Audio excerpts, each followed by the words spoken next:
حضرت یحییٰ ابن معاذ فرماتے زیادہ روٹی نہ کھایا کرو، دل سخت ہو جائے گا، تمہاری طلب ہی صرف روٹی رہ جائے گی، کھانا ہی رہ جائے۔ حضرت عیسیٰ علیہ السلام فرمانے لگے زیادہ نہ بولا کرو، اپنے جملوں کو بے وقت نہ کرو، اپنے لفظوں کی قدر پہچانو۔ جو لوگ زیادہ بولتے ہیں ان کے دل سخت ہو جاتے ہیں۔ آپ کی باتیں تھوڑی ہوں، معنی خیز ہوں، حکمت امیز ہوں، تھوڑے جملے ہوں، جچی تلی نپی شستہ شائستہ گفتگو ہو، وہ کیا کرے گی؟ وہ دل کو نرم کرے گی۔ حضرت بشر حافی رحمت اللہ علیہ بغداد کے پیر تھے، ننگے پاؤں چلا کرتے، اور اللہ نے انہیں یہ کمال دیا تھا کہ جب تک وہ بغداد کی گلیوں میں ننگے پاؤں چلتے تھے کچھ جانور گوبر بھی نہیں کرتا تھا۔ اتنا بڑا صوفی، بغداد کا ایک تاجر کہتا مجھے بھی بابا اچھا لگتا تھا۔ کیوں جی؟ کہتے اس لیے کہ بابا جی نہ جمعے والے دن فرض پڑھ کے گھر چلے جاتے تھے، باقی نماز نہیں پڑھتے تھے۔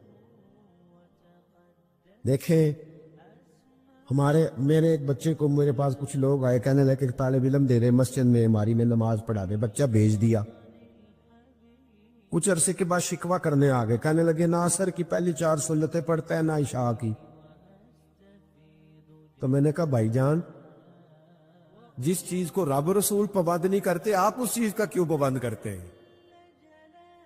بھئی غیر مؤکدہ سنتیں چاہے کوئی پڑھے چاہے، بولیے کہتے نہیں اسی نہیں پڑھنی آئی، امام تو چاہیے نہ پڑھے۔ میں کہا سبحان اللہ، جو پابندی آپ اپنے پہ نہیں لگاتے وہ امام صاحب پہ کیوں لگاتے ہو؟ اس لیے کہ مولوی غریب ہوتا ہے، جو مرضی جس کا دل آئے کہہ جائے، یہ وجہ ہے صرف۔ یہ ایک علیحدہ موضوع ہے، اس پر پھر کبھی بات کروں گا۔ ہم نے سب سے زیادہ استحسان ان لوگوں کا کیا ہے جو ہماری مسجدوں میں 5 اذانیں پڑھتے اور جماعتیں کراتے، سب سے زیادہ تکلیف ہم نے ان کو پہنچائی۔ بہرحال یہ عنوان نہیں، ورنہ اس پر بڑی تفصیل سے بولتا۔ میرے عزیز، وہ شخص کہنے لگا کہ بشر حافی رحمت اللہ علیہ نماز فرض پڑھ کے چلے جاتے تھے، تو میں کہتا تھا اتنا بڑا پیر ہے تو باقی نماز پڑھتا ہی نہیں۔ حالانکہ مسجد میں فرض پڑھنا ضروری ہے، باقی جہاں جس کا دل کرے پڑھے۔ کہتے ایک دن نہ لوگ مجھے کہنے لگے یار تو کیوں نہیں بابا جی کو مانتا، اتنے اچھے آدمی۔ اتنے میرے دل میں خیال آیا تحقیق تو کروں، مولوی صاحب جمعہ کے فرض پڑھ کے جاتے کہاں ہیں؟ کہتے حضرت نے جمعہ مسجد میں پڑھا، جماعت کے ساتھ نماز پڑھ کے نہ تو باہر نکلے فرض، تو میں چوری چوری تجسس کے ارادے سے جاسوسی کے لیے پیچھے ہو گیا۔ حضرت بشر حافی کی دکان پہ گئے تو وہاں سے نان خریدے۔ میں نے بدگمانی کی۔ میں نے کہا اوہو، مولوی کو بھوک نے ستایا تھا، روٹی کے پیچھے اس نے سنت نفل چھوڑ دی۔ کہتے وہاں سے وہ تھوڑا آگے بڑھے تو ایک کباب کی دکان سے کباب خریدے، تو میں نے کہا دیکھو اس کی عمر دیکھو اور ذائقے دیکھو، یہ کباب سے کھائے گا۔ کہتے وہ نان اور کباب لے کے جنگل کی طرف گئے تو میں نے تیسری بدگمانی کی، میں نے کہا اب سبزے پہ بیٹھ کے کھائے گا۔ لیکن تھوڑا سا وہ آگے گزرے تو کچی آبادی آ گئی۔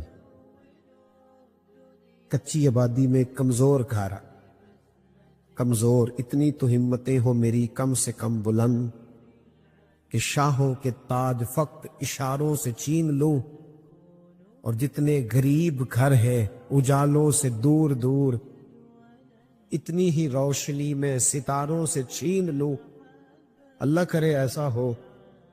کہتے ہیں کہ وہ کمزوروں کے گھر جہاں چراغ بھی کم جلتے ہیں، ایک گھر کا دروازہ باہر سے بند تھا۔ حضرت بشر حافی گئے، کچا مکان اور باہر سے تالا کھولا، کنڈی کھولی، میں بھی پیچھے تھا۔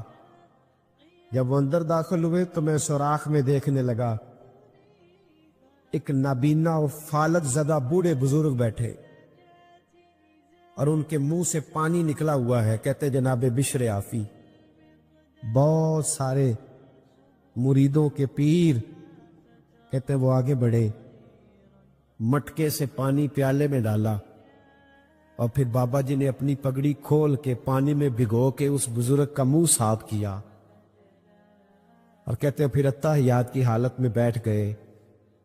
پہلے پانی پلایا اور پھر نان اور کباب کا پہلا لقمہ توڑ کے بابے کے منہ میں رکھا اور کہنے لگے بابا جی ناراض نہ ہونا، جمعے والے دن ذرا آنے میں دیر ہو جاتی ہے، ابھی تو میں نے نفل اور سنتیں بھی ادا کرنی ہے۔ وہ شخص کہتا ہے میں باہر کھڑا تھا، میری چیخیں نکلنے لگ گئی، میں رونے لگا، آنسو بند سبت کا توڑ کے باہر آ گئے۔ حضرت بشر حافی نے جب یہ کہا تو بزرگ رو پڑے، کہنے لگے بشر 14 سال ہو گئے، 14 سال تو روز میری روٹی لے کے آتا ہے، پتہ نہیں میری زندگی کتنی لمبی ہے، میں کب تک بوجھ بنا رہوں گا۔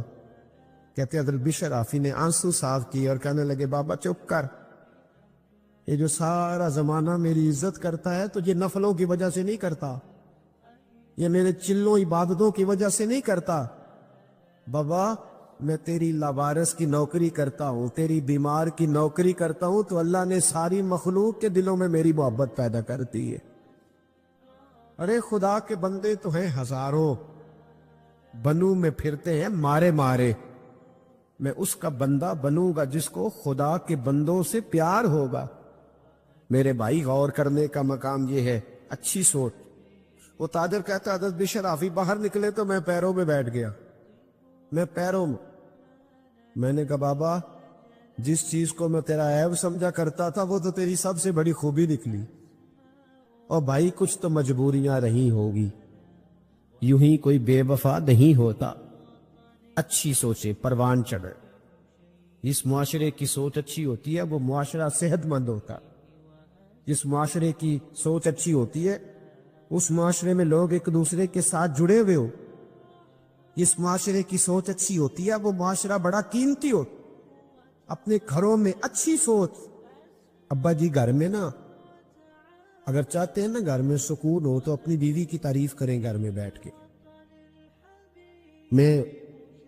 میرے ابا جی کسان تھے، میری اماں اپنا نام نہیں لکھنا جانتی تھی،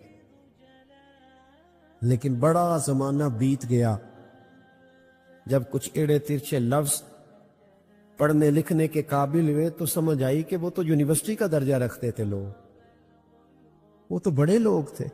ابا جی آدھی رات کو جب کدال اٹھاتے کئی اٹھاتے کہتے کھیتوں کو پانی دینے جا رہا ہوں تو دروازہ بند کر لو، تو میں اٹھ کے دروازے کی کنڈی لگانے جاتا، واپس آتا تو میری اماں بولتی کہ پتر تواڈے پیو نے کدے سکھ نہیں دیکھیا، ساری زندگی تمہارے لیے لگا دا۔ تو ایک شوق پیدا ہوتا والد کی خدمت کا، تڑپ۔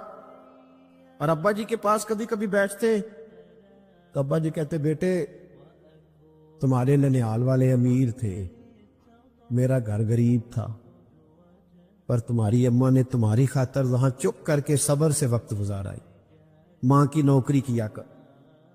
او بھائی اگر تو سارا دن بچوں کو اپنی بیوی کے خلاف ہی لیکچر دے گا تو تیری بیوی تیرے خلاف لیکچر نہیں دے گی، تو گھر کی تباہی کا سب سے بڑا سبب تو ہم خود بنتے۔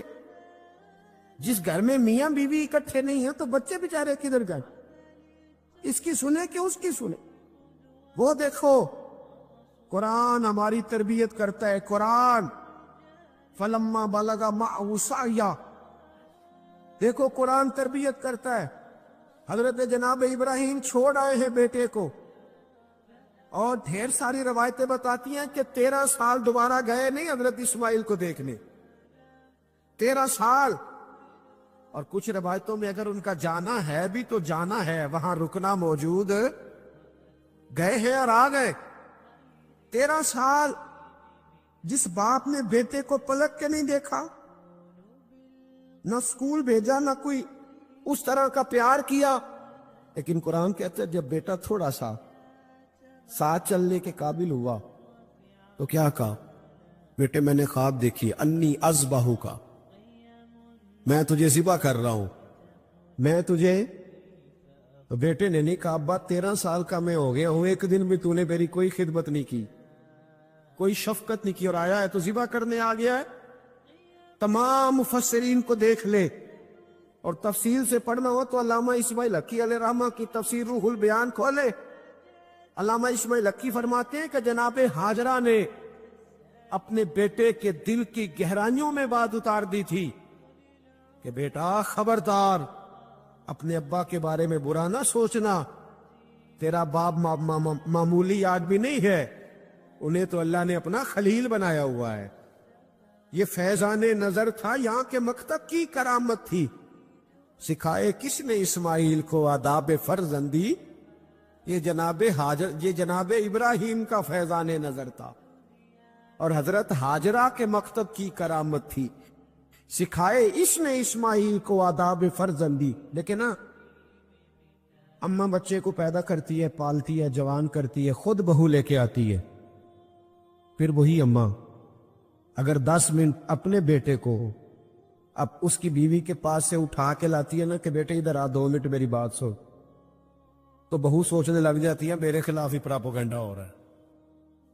بھئی وہ پہلے دن ملاقات ہوئی ہے، اس کا بیٹا ہے، اس نے جنا ہے، اس نے پالا ہے، تجھے پال کے تیرے خلاف ہی بات کرنی تھی۔ اس نے اپنے گھر میں مثبت سوچ کو پروان چڑھائے، مثبت سوچ۔ اور جہاں تک ساس کا تعلق ہے، ہم تو بچپن سے بچی کو کہتے ہیں کہ ساس ظالم ہوتی ہے، کہتے نہیں ہیں؟ جب تو جائے کہ سسرال تو لاگے پتہ جائے گا، کیوں؟ ساس ڈائن ہوتی ہے، کھا جائے گی وہ، کیوں مثبت سوچ نہیں دیتے؟ اور اگر کبھی اماں کے پاس بیٹا بیٹھا ہے تو بیٹی آئی ہے، بہو آئی ہے، اس نے کہا ذرا 2 منٹ میری بات سننا، بھی میاں بیوی کی بہت ساری پرائیویسی ہوتی، ان کی زندگی ہن لباس لکم وانتم لباس لہن، ایک دوسرے کا پردہ ہوتے۔ سمجھ آ رہی ہے نا میری باتوں کی؟ اب اگر کبھی لے گئی بیوی اٹھا کے خاوند کو، تو اماں کہتی ہے بس میرے خلاف ہی بات ہو گئی۔ اتنا منفی ذہن، اور یہ ہم نے بنایا ہے۔ ذہنوں کو مثبت کرے، اچھا سوچے، اچھی سوچ کو پروان چڑھائے۔ ہاں ایک بات اور کہہ جاؤں، طلاقیں بڑی ہو رہی ہے، بہت زیادہ شرح ہے طلاقوں کی، اور طلاق کی سبب عورت نہیں ہے، مرد ہے۔ عورت بیچاری کی تو عقل آدھی ہے، وہ تو بیوقوفی کرے گی، آدھی ہے نا وہ کی عقل، تو خامد صاحب کی جی ذمہ داری کس کی زیادہ ہے؟ ناراض ہو گئے آپ لوگ؟ چلے ہو جائے، کوئی بات نہیں، میں تو بات صحیح کر رہا ہوں۔ پوری کس کی ہے؟ تو پھر گھر کس نے بتانا ہے؟ اللہ تعالیٰ نے طلاق کی گرہ کس کے ہاتھ میں رکھی؟ تو پھر جو روز گرہ کھولتا ہے غلطی اس کی ہے نا۔ خامد کا بڑا حوصلہ چاہیے، بڑا حوصلہ، بڑا حوصلہ، حوصلہ بڑا کرے اپنے گھر کے اندر۔ اگر وہ چاہتا ہے ماحول اچھا رہے تو وہ حوصلہ بڑا رکھے۔ اس کی تو عقل آدھی ہے بیچاری کی، تیری تو پوری ہے نا۔ تجھے چاہیے تھا برداشت کرتا، تو اس کے برابر آگے، وہ تو مجبور ہے۔ اس بیچاری کو تو سمجھ، دیکھے نا ایک بچہ چھوٹا ہے تو وہ کہہ رہا ہے کہ ابا جی میں نے گرمی میں ہی باہر جانا ہے، گرمی میں، تو اس کو تو پتہ نہیں گرمی کتنی ہے، تو ابا جی کو تو پتہ ہے نا، تو وہ چھوٹا ہے۔ عورت کی عقل بھی چھوٹی ہے، تو وہ تو بیچاری کچھ ایسے کام کرے کہ مجبور ہے۔ بہت بڑا نام ہے حضرت ابو الحسن کرکانی کا، بڑا نام ہے۔ محمود غزنوی ان کا مرید تھا۔ یہ تو بادشاہ کی بات ہے نا جی، ہمارے کسی آج کل کے کسی پیر کا مرید ہوتا محمود غزنوی کہ انہیں پوسٹر لوا لینے سب، کہنا ہے بھی میری کرامتیں بھی گنیا کرو، جس طرح اپنی پوسٹر لگائے ہوئے فلانے کو آرام آ گیا سارے دم کرانے آ جاؤ۔ جیڑے محرم راز حقیقت دے وہ تے راز حقیقت کھول دے ہی نہیں۔ اج جنہ ویکھیا نہیں وہ کرن گلاں، جنہ ویکھ لیا وہ تے بول دے ہی نہیں۔ کبھی بڑے لوگوں نے بھی اس طرح کہانیاں سنائی ہیں، قریب کھڑے کر کے سناؤ ان کو میری کرامت، یہ کیا بات ہے؟ اگر کوئی چیز اندر ہوتی ہے تو بتانے کی ضرورت ہے، وہ سمجھ آ جاتی۔ کیا دکانداریاں بنا لی ہیں، کیا تماشا لگایا، وہ پوسٹر چھپے ہوئے، کارڈ بنائے ہوئے، ان چیزوں سے باہر آئیں، حقیقت کا سفر کرے۔ کسی ولی کی سب سے بڑی کرامت یہ ہے کہ وہ تیرے اندر سجدے کا ذوق پیدا کرے، وہ تیرے اندر قرآن پاک پڑھنے کا شوق پیدا کرے، وہ تیری زبان پر مصطفیٰ کا درود و سلام جاری کرے، وہ تیرے لیے دین پر چلنا آسان کر دے۔ یہ کیا کرامت ہوئی کہ میں گیا تھا دم کرانے؟ کس حدیث میں لکھا ہے کہ 10 صحابہ آئے تھے مصر سے نبی پاک کے پاس دم کرانے؟ کس حدیث میں لکھا ہے کہ شام سے 20 لوگ دم کرانے آئے؟ کہیں نہیں لکھا۔ ہاں دم کرانا جائز ہے، تعویذ لینا جائز ہے، لیکن میرے نبی کے پاس جو بھی آیا کرتا تھا وہ مصطفیٰ کا دین سیکھنے آیا کرتا ہے، اصل کی طرف۔ بہرحال بات دور چلی جائے، حضرت ابو الاصل اور بڑے صوفی گزرے، درویش تھے۔ ابو علی سینا سائنسدان، ان کا مرید، بڑے بڑے لوگ ان کے مرید، محمود غزنوی عقیدت مند، لیکن حضرت کی زوجہ کی طبیعت میں کچھ تلخی تھی۔ توجہ ہے میری بات پر؟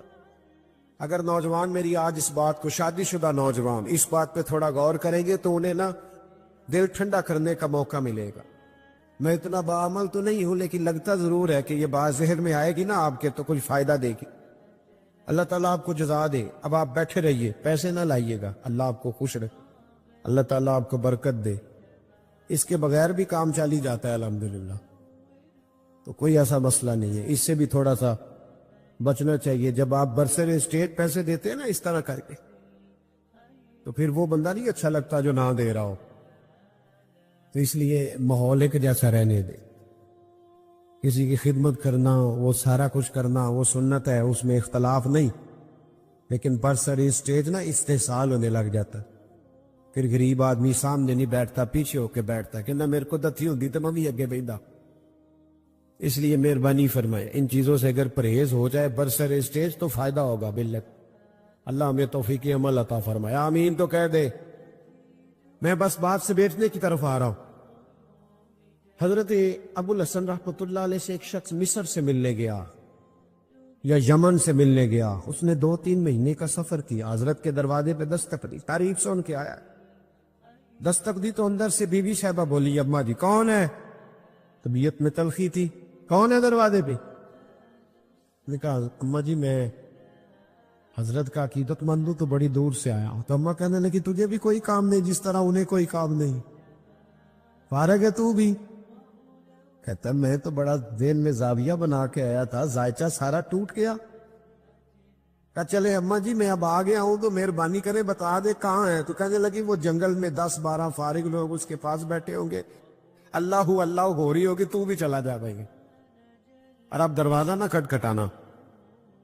وہ کہتا ہے کہ وہ میرے اندر سے وہ بات تو نکل گئی، میں نے کہا اس شخص کا گھر میں ہی کوئی حال نہیں، میں نے کیا عقیدت کر دی ہے، لیکن چلو آیا ہوں تو مل لیتا ہوں۔ کہتے میں جنگل کی طرف منہ کیا، شام ہو گئی تھی، میں نے دیکھا کہ حضرت ابو الحسن خرقانی شیر پہ بیٹھے ہوئے، شیر انہیں گھر چھوڑ دیا۔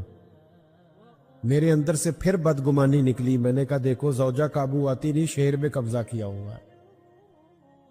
اللہ تعالیٰ اپنے بندوں کو یہ کمال دیتا ہے۔ ترمذی کے لفظ ہے اتقوا فراست المومن فَإِنَّهُ يَنْظُرُ بِنُورِ اللَّهِ، نبی پاک علیہ السلام نے فرمایا مومن کی فراست قلبی سے ڈرو، وہ تو اللہ کے نور سے دیکھ لیتا ہے۔ مومن کس سے دیکھتا ہے؟ اللہ کے۔ فَإِنَّهُ يَنْظُرُ بِنُورِ اللَّهِ، بے شک وہ اللہ کے نور سے دیکھتا ہے۔ فرماتے میرے دل کی بات جان گئے اور فرمانے لگے شام ہو گئی تھی، اللہ اللہ کرتے تو شیر مجھے کہنے لگا حضرت ہی کو جانور تکلیف نہ دے، میں آپ کو گھر چھوڑ آتا ہوں۔ اور پھر فرمانے لگے میری بیوی بستر کی بڑی پاک ہے، پردے کی بڑی پابند ہے، غیر محرم کی جرت نہیں وہ میرے گھر کا دروازہ پھلانگ سکے، کھانا بھی وقت پہ دیتی ہے، بچوں کا خیال بھی کرتی، بیچاری مجبور ہے، اس کی زبان میں تلخی، اگر میں نے چھوڑ دیا نا تو کوئی رکھے گا نہیں، رسوا ہو جائے، میرے بچوں کی ماں ہے، کہاں ٹھوکریں کھاتی پھرے گی۔ اور پھر فرمانے لگے سنو، یہ جو میں شیر میں بیٹھا ہوں تو اپنی بیوی کی وجہ سے بیٹھا ہوں۔ کہنے لگا حضور وہ کس طرح؟ فرمانے لگے میں اس بد زبان سے حسن سلوک کرتا ہوں تو اللہ نے یہ بے زبان مخلوق میری فرما بردار بنا دی ہے۔ بھائی تو تھوڑا سا حوصلہ کر، تھوڑا صبر کا مظاہرہ کر، اپنے گھر کو بچا۔ کسی کا بچہ بگڑ رہا ہے، خطائیں کر رہا ہے، اپنے صحیح رستے سے ہٹ رہا ہے تو اس کے والدین کہتے ہیں اس کے دوست خراب کر رہے ہیں، اسے گن پوائنٹ پہ لے جاتے ہیں، کیا اس کو جبرن اٹھا کے لے جاتے ہیں کہ اس کو کیا یہ اتنا ہی ناسمجھ ہے کہ کوئی اسے بگاڑ رہا ہے اور یہ بگڑتا ہی چلا جا رہا ہے؟ صحبت بد اثر کرتی ہے، اس کا انکار نہیں، لیکن سوال یہ ہے کہ یہ تو جان چھڑانے والی بات ہے، تو ہم نے اپنی جان چھڑائی۔ اپنی زندگی میں جو لوگ اپنی غلطیاں ماننا شروع کر دیتے ہیں وہ ایک فائدہ اپنے ساتھ کرتے ہیں اور ایک اپنی آنے والی نسل کے ساتھ فائدہ کرتے ہیں۔ ان کو پتہ چلتا ہے کہ ہمارے بزرگ ہمیں یہ کہہ رہے ہیں، ہمارے والدین کہ بیٹا یہاں میں بھول گیا تھا اور میری اس غلطی کی بنیاد پر مجھے یہ نتائج بھگتنا پڑے اور بہت ساری چیزوں پر میں بہت سارے لوگوں سے پیچھے رہ، یہ خطا نہ کرنا زندگی میں۔ لیکن وہ ہمیں اپنی تعریفیں سنانے سے فرصت ملے تو اپنی غلطیوں کی طرف جائیں۔ ہمیں آئینہ ہر روز ہمارا ہی حسن ہمیں ہی دکھاتا رہتا ہے۔ اگر ہمیں کہیں کوئی کمزوری نظر آئے تو تب ہے نا۔ صوفیاء کرام کے سرخیل ہیں حضرت مجدد الفسانی رحمت اللہ علیہ، تو شیخ سے کسی نے کہا خوش بخت انسان کون ہوتا ہے؟ تو مجدد صاحب فرمانے لگے جسے اپنی غلطیاں نظر آنی شروع ہو جائیں۔ خوش بخت ہے وہ آدمی جس کو اپنے گریبان میں منہ ڈالنے کا شوق پیدا ہو، خیال آئے تو اس کی تربیت شروع ہو جاتی ہے۔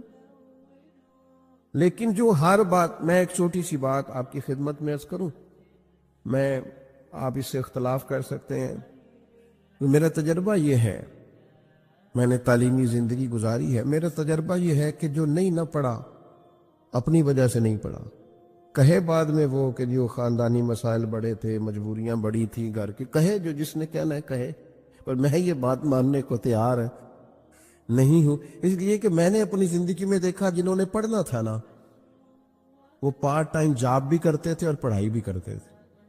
وہ میں خود، ہم دوست جایا کرتے تھے، اب تو میں نے کبھی یہ سنا بھی نہیں، لیکن یہ جو لوگ بڑی عمر کے ہیں انہیں پتہ ہوگا، آدھی قیمت پر کتابیں مل جاتی تھی اور پھر اس کو جا کے دوبارہ بیچ کے آتے تھے، وہ پھر 25% قیمت ملتی تھی اس کی اگلے سال۔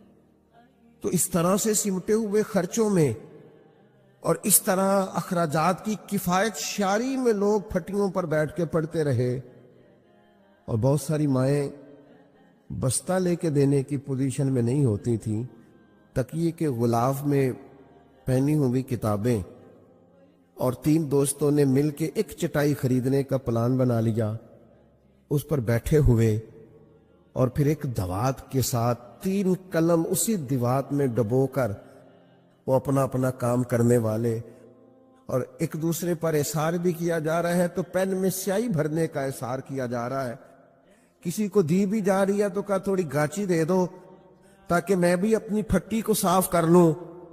لیکن یہ پڑھتے پڑھتے لوگ، چھوٹی کتابوں پہ پڑھتے پڑھتے انہوں نے بڑے بڑے انقلاب برپا کر دیے۔ ہم یہ دیکھتے رہے، اپنی کمزوریوں کی وجہ سے لوگ پیچھے رہ گئے جو رہ گئے، ورنہ جن لوگوں نے تھوڑی سی بھی توجہ کی اللہ تعالیٰ نے ان کی مدد فرمائی۔ زندگی میں جو جس مقام پر بھی کھڑا ہے، وہ ابھی بیٹا ہے یا والد بن چکا ہے، وہ ابھی شاگرد ہے یا استاد کے منصب پر فائز ہو چکا ہے، وہ ابھی طالب علم ہے یا عملی زندگی میں کسی شعبے کے ساتھ منسلک ہو چکا ہے، اگر وہ چاہتا ہے کہ اگلی زندگی میں کم از کم ناکام نہ ہو تو پیچھے جو اس سے کوتاہیاں ہو گئی ہیں ان کا اعتراف کرنا شروع کرے۔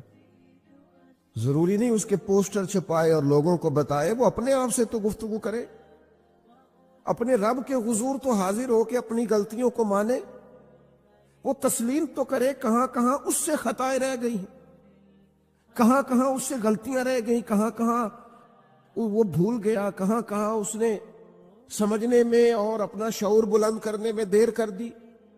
جب تک اعتراف جرم نہیں ہوگا اتنی دیر تک غلطیوں کی تربیت ہو سکتی۔ دیکھو کیا کہتے ہیں، ربنا ظلمنا انفسنا، اللہ ہم نے زیادتی کی ہے اپنی جانوں پر، وَإِن لَمْ تَغْفِرْ لَنَا، اگر تو نے معاف نہ کیا، وَتَرْحَمْنَا، اور ہم پر رحم نہ فرمایا، لَنَكُونَنَّ مِنَ الْخَاسِرِينَ، پیچھے سے جو ہونا تھا وہ ہو گیا، اور اگر آئندہ بھی کرم نوازی نہ ہوئی تو ہم تو نقصان والوں میں ہو جائیں گے، نقصان تو بڑھے گا، روز گھاٹے میں جائیں گے۔ ہم جب تک تسلیم نہیں کرتے، مان لو سیاستدانوں تم سے غلطیاں ہوئی ہیں، تمہیں موقع ملے تھے، تمہارے پاس وقت تھا، مانو کہ تم سے غلطیاں ہوئی ہیں۔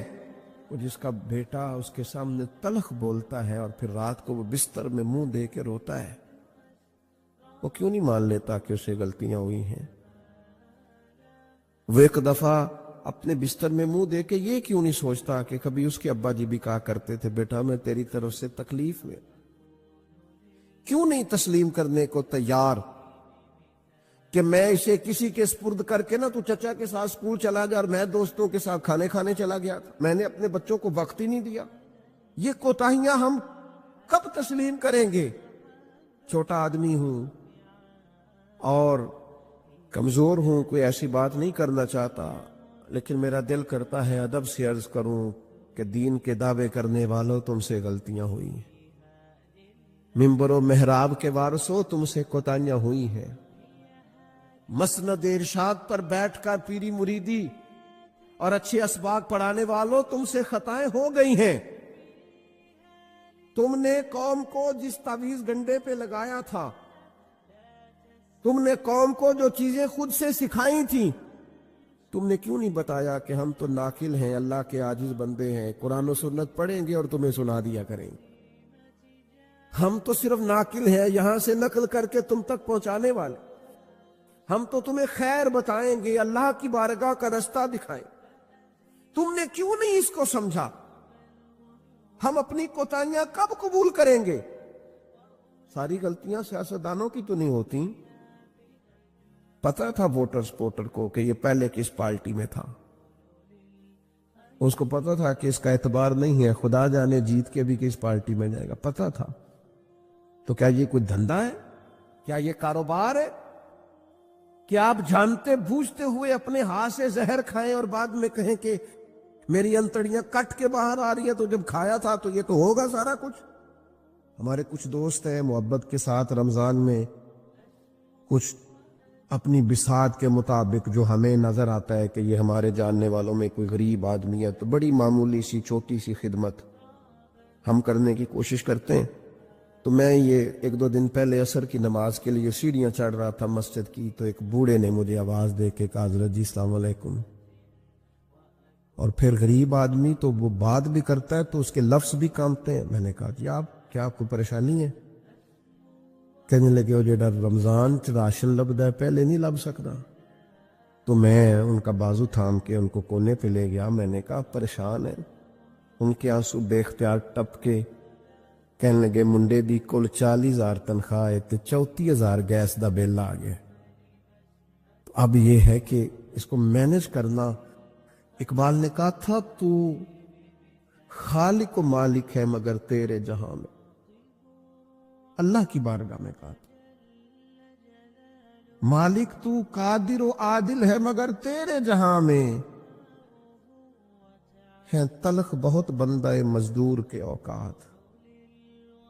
اللہ تیری حکمتیں ہیں، تو ہی بہتر جانتا ہے، ضرور کوئی حکمت ہوگی، لیکن بعض لوگ تکلیف میں آ کیسے مینج کریں گے؟ کیوں نہیں اپنی غلطیاں مانتے؟ ہم نے غلط لوگوں کو سپورٹیں کی ہیں۔ ہم نے بھائی یہ دیکھا ہے کہ وہ میرے گھر آیا ہے، مجھے بھی چودھری مانتا ہے چھوٹا سا، لہذا پیچھے لگ گئے۔ کون اشک شوئی کرے؟ اور پھر یہ تو میں نے ایک مثال دی ہے نا، کہ جانے کس کس کے ساتھ یہ معاملہ ہے اور کس کس انداز میں یہ معاملہ ہے۔ میرے عزیز، اعتراف جرم، اپنی غلطی کا احساس، یہ نعمت اگر ہمیں میسر آئے، کسی بھی سیاسی جماعت کا کوئی آدمی بھی ٹی وی پر آتا ہے اور وہ جب انٹرویوز دینے شروع کرتے ہیں تو کیا ہر پارٹی کا سربراہ معاذ اللہ معصوم ہے؟ ان سے غلطیاں نہیں ہوتی؟ کیوں نہیں آپ اعتراف کرتے کہ یہاں ہمارا لیڈر بھی بھولتا ہے، خطا کرتا ہے؟ کیوں آپ اخلاقی جرت کا مظاہرہ نہیں کرتے؟ آپ اس طرح دفاع کرتے ہیں کہ جیسے اس میں کوئی کمی ہے ہی نہیں۔ ہمارے اسا فرمایا کرتے تھے خدا بننے کا شوق نہ پیدا کرو، انسان رہو۔ رب نے تمہیں انسان بنایا، وہ تمہیں انسان دیکھنا ہی پسند فرماتا ہے۔ یہ کیا تم نے دعوے شروع کر دیے؟ غلطی کوئی نہیں ہوتی، یہ کیسے ہو سکتا ہے وہ غلط فیصلہ کرے؟ آپ مانیں بندے کی توبہ اللہ کا قبول کرتا ہے۔ مشکات میں حدیث ہے سیدہ عائشہ صدیقہ سے، حضور فرماتے ہیں ان العبد اذا اعترف، یہ لفظ ہے سرکار کے، اس پر غور کیجیے۔ فرمایا بے شک جب بندہ اعتراف جرم کرتا ہے رب کی بارگاہ میں بیٹھ کے، وہ مان جاتا ہے یا اللہ یہ مجھ سے بھول ہو گئی، میں نفس کے ہاتھوں مجبور ہو گیا، یہ مجھ سے غلطی ہو گئی، شیطان نے ان العبد اذا اعترف، بے شک جب وہ رب کی بارگاہ میں اعتراف جرم کرے، ثم تابا، پھر توبہ کرے، تو تاب اللہ علیہ، اللہ فوراً اس کی توبہ کو قبول فرما لیتا ہے۔ لیکن وہ اعتراف جرم ہی نہ کرے، وہ اپنی خطائیں ہی تلاش نہ کرے، وہ کسی جگہ ماننے کو تیار نہ ہو۔ اعتراف کرنا یہ اعلیٰ درجے کے لوگوں کا کام ہوتا، مان جانا یہ بلندی اخلاق والے لوگوں۔ ہم سے کوتاہیاں ہو گئیں، میں آپ کی خدمت میں ادب سے عرض کروں گا، زندگی میں بہت ساری چیزوں سے پرہیز بڑا ہی ضروری ہے، اس لیے اپنی ذات کے طواف سے پرہیز بھی بڑا ہی ضروری ہے۔ اپنی ذات میں الجھ کے زندگی نہیں گزارنی، میں سمجھدار ہوں، میں بڑا سمارٹ ہوں، اور دیکھو میری تدبیر سے میرا نظام بڑا اچھا چل رہا ہے، میری حکمتیں بڑی کامیاب جا رہی ہیں، دیکھو میں نے جو سوچا تھا اس کے مطابق منصوبہ بندی ٹھیک ہے، میں کئی لوگوں پر سبقت لے جا چکا ہوں، میں آگے بڑھ چکا ہوں۔ یہ ذات کا طواف ہے۔ اپنی ذات کے طواف سے نیچے اتر کر سوچ لیں اور دو چیزیں اپنے ذہن میں بٹھا لیں، طے کر لیں، زندگی روحانیت کی طرف بڑھنے لگی۔ ایک یہ چیز اپنے ذہن میں بٹھا لیں کہ میرے اندر زندگی میں جو کمیاں کمزوریاں رہ گئیں وہ میری وجہ سے ہیں، اور اگر کوئی خیر ملی ہے تو وہ محض اللہ کے فضل کی وجہ سے، میری طاقت کے سبب کچھ نہیں ہے، محض فضل الہی۔ یہ دو چیزیں جب بندے میں پیدا ہوتی ہیں تو اس کی روحانیت مضبوط ہوتی، ورنہ تو اپنی ذات کے چنگل سے لوگ آزاد ہی نہیں ہوتے۔ اعتراف، حضرت ماعز بن مالک رضی اللہ تعالیٰ عنہ نے آ کے عرض کی حضور بہت بڑا جرم ہو گیا ہے۔ نبی کریم نے توجہ ہی نہیں کی، پھر عرض کی حضور بھول گیا تھا، سرکار نے رخ پھیر لیا، پھر عرض کی حضور بھول گیا تھا۔ کریم فرمانے لگے کیسی ذہنی الجھاؤ کی بات کرتا ہے؟ پھر فرمایا دیکھو محسوس کرو، ہوش میں تو ہے؟ عرض کی حضور مہربانی کرتے، یہ جو احساس ندامت ہے سونے نہیں دیتا، کرم نوازی کریں۔ یعنی ایک شخصیت حاضر بارگاہ ہوئی ہے، عرض کی حضور جرم ہو گیا بہت بڑا، سرکار نے توجہ ہٹائی، پھر عرض کی حضور بھول گیا تھا، خطا ہو گئی، پھر توجہ ہٹائی، عرض کی حضور اگر میرے لیے طہارت کا سامان نہ کیا گیا تو میں بہت بڑے نقصان میں چلا جاؤں گا، کرم نوازی کر دی جائے۔ فرمایا دیکھو لوگوں ہوش میں تو ہے؟ یا رسول اللہ بالکل ہوش میں۔ نبی کریم علیہ السلام نے فرمایا لے جاؤ سنسار کرو، پتھر مارے گئے، سنسار کیا گیا، اعتراف کیا، مانا، سزا قبول کی، اپنے لیے فیصلہ کیا کہ مجھے سزا لینی چاہیے۔ ان کا وصال ہوا، یہاں تک تو معاملہ ان کا تھا، لیکن اس اعتراف پر انعام یہ ملا کہ محبوب نے فرمایا غسل کفن کرو، میں خود جنازہ پڑھاؤں گا۔ نبی رحمت علیہ السلام نے امامت فرمائی، میرے مرنے پہ ہر سو شور مچ جائے گا دیکھو گے، اور کہنے الوداع سرکار خود تشریف لائیں گے۔ اور کسی درویش نے کہا تھا مرن تو بعد دو مکھڑا میرا ہو جاوے جے تازہ، پھر سمجھ لینا محبوب میرے نے آن پڑیا جنازہ۔ سرکار نے امامت فرمائی، تدفین ہوئی۔ کسی شخص نے بعد میں کہا اس نے فلان جرم کیا ہے، تو حضور فرمانے لگے چپ کر، تجھے پتہ ہے وہ کہاں ہے اس وقت؟ یا رسول اللہ کہاں ہے؟ فرمایا جنت کی نہروں میں غوطے لگا رہے ہیں۔ اور حضور فرمانے لگے اس بندے نے ایسی اعلیٰ توبہ کی ہے کہ اگر میں اپنی ساری امت میں اس کی توبہ ساری امت میں فرمایا اس کی توبہ اگر قیامت تک آنے والے سارے امتیوں میں بانٹ دوں تو اللہ سب کی بخشش فرما دے گا، سب بخشے جائیں گے اس ایک کی توبہ کی برکت۔ کیوں؟